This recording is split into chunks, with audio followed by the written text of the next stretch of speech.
Welcome to part 2 of our self-join lesson. We will go over some more problems to further understand how self-join works. Let us consider the table name, that is employee underscore info. Let's have a look at that table, employee info table. Okay, employee information we are trying to get. What is that? Select star, which will help getting all the columns from employee underscore info. This is the table employee underscore info. Let's execute this. We got the output. We have in total 30 different employees, and these are multiple columns which tells that what is the employee ID, what is the name of the employee, age, gender, job title, level ID, on which level they are working, what is the experience level, what is the next level above that in the hierarchy, what is the salary that they are earning, who's their manager, joining date and exit date. All these information we are having it, right? Okay, first two rows of the data set that we are having over here, this one. Okay, so what it says, Alan Jack, multiple different information, and manager ID is 0. But if you see for Joey Wang, manager ID is 1. So who's the manager of Joey?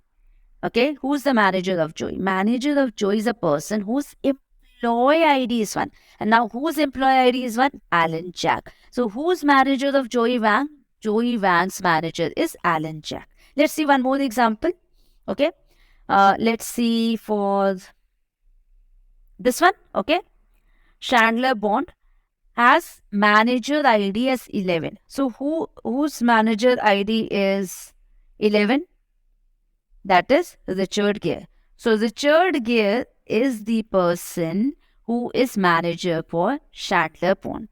So if you see, this is how we can achieve the manager name for each and every employee.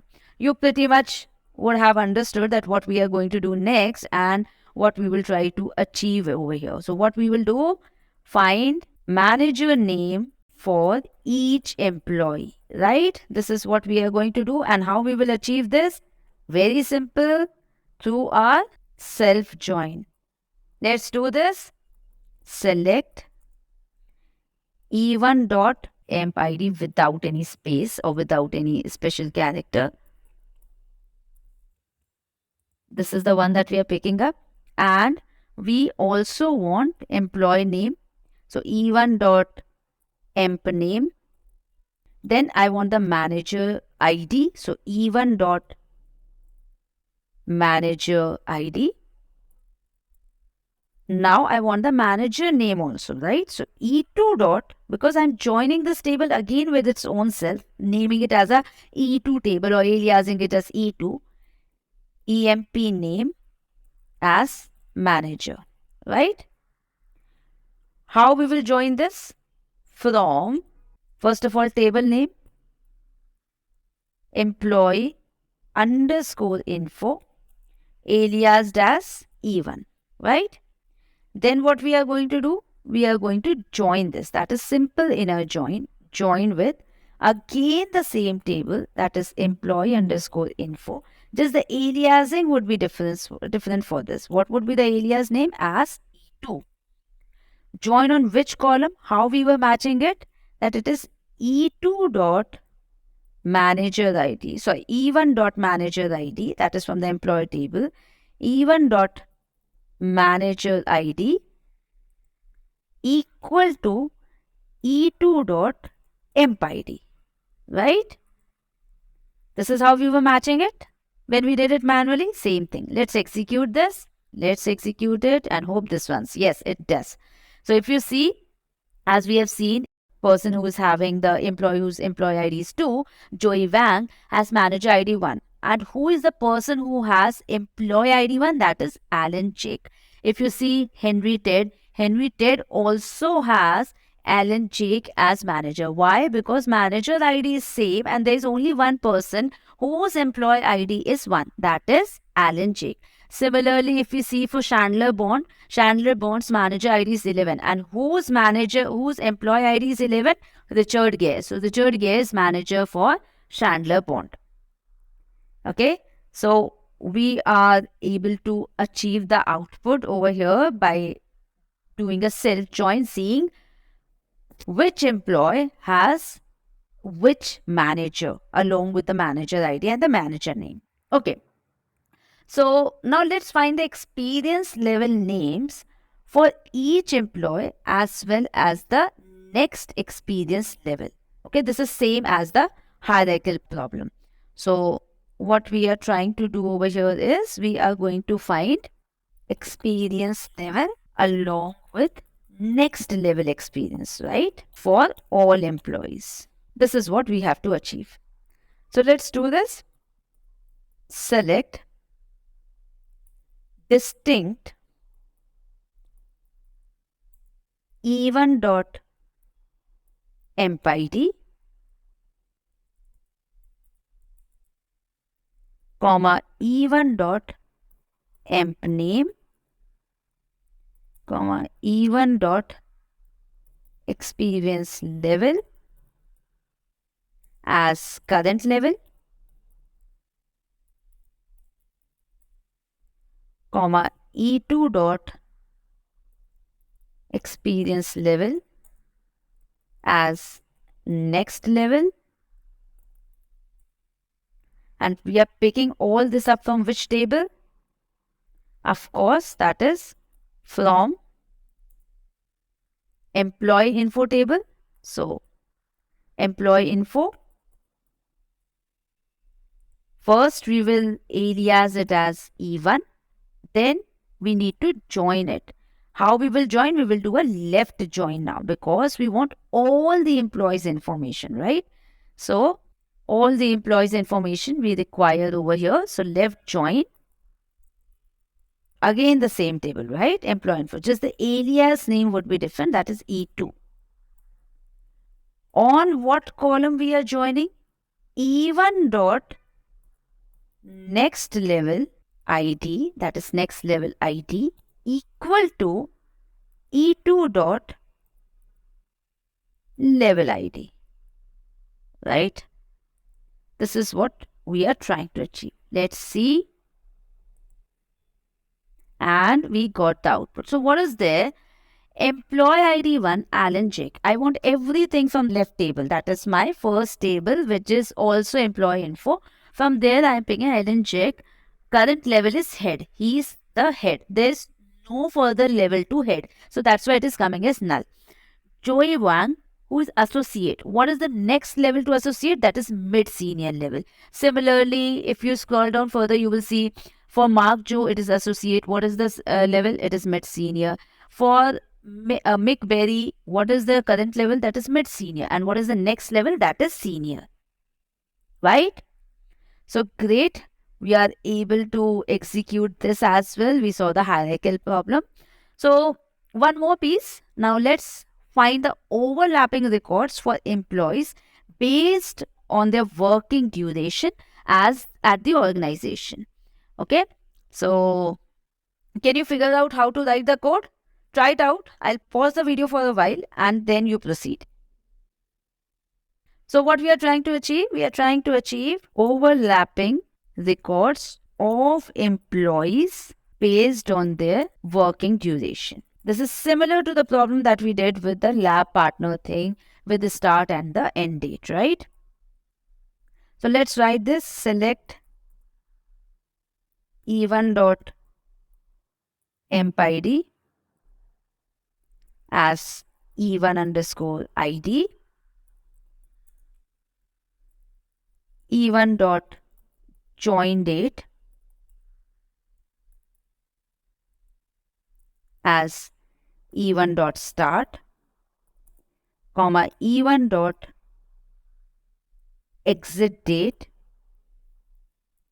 as E1 dot end. And similarly, for the other employee who would be matching with this, so E2 dot emp ID as E2 underscore ID, E2 dot join date as E2 dot start, comma E2 dot exit date as E2 dot end. So we have all the columns that we required. Now next statement is from which table we want it. From employee info as E1, right? Join with which table? Again the same table, just the area's name would be different, as E2. On what column we are joining? On E1 dot join date should be less than E2 dot exit date, right? And E1 dot exit date should be greater than E2 dot join date. Then only range would be followed. Let's execute this. Okay, so we have an error over here. So let's see where's the problem. It is E2 underscore. I have put dot everywhere. That's the mistake. It is E2 underscore. That's right. And this is also E1 underscore end, E1 underscore start. So we have to be cautious on all these small things. Sometimes it takes a toll. So done. If you see, we have employee ID 30 who has a matching employee ID 1 where the date ranges are overlapping. But if we see further, we would be having, this is something which is must. We have 1 and 1 also, right? It is unnecessary. It is redundant data that we have. We have a combination of 32 also, 230 also. Like that, we have multiple duplicate combinations over here, which doesn't make sense. So as we have seen before, if we have to remove that duplicacy, what we want is as E1 dot empty ID is less than. It should not be equal also. It should be less than the E2 emp ID. Then only it will find the exact match over there, right? This is AND condition. So done. If you see now, we don't have anything as duplicate. Number of rows have also reduced. If you see 1 with 2, 1 with 3, 1 with so on, till 1 with 30. We have 30 employees. Do we have any repeat of 1 with 1? No, we don't have. Similarly, we have 2 with 4, but we don't have 2 with 1 again because I already have 1 and 2 combination. So that is pretty much sorted over here. We don't have any duplicate data again because that is considered as redundant data. Awesome. So we have been able to see how to get rid of overlapping records as well as how to follow the hierarchical thing and do self-join. So let's summarize what we learned about self-joins. It refers to when a table is joined with itself. Here the left table is table 1 and the right table is also table 1. Also, it is useful for querying hierarchical data or comparing rows inside the same database. Let's now generalize the syntax of self-join. Here also we have select with the respective column names that we want. Now we have from and we mention table name of table 1 from which we want to retrieve the data along with its as keyword and the alias name. And it's continued with a join keyword along with the table name 1 again, but we would referencing it with a different alias name. This join could be written depending on the use case. We saw some examples with left and inner join. Finally, we specifically have the match condition between the column values in both tables, which really is our own table self-joined, right? Within the on clause. In the next lesson, we will learn about cross joins.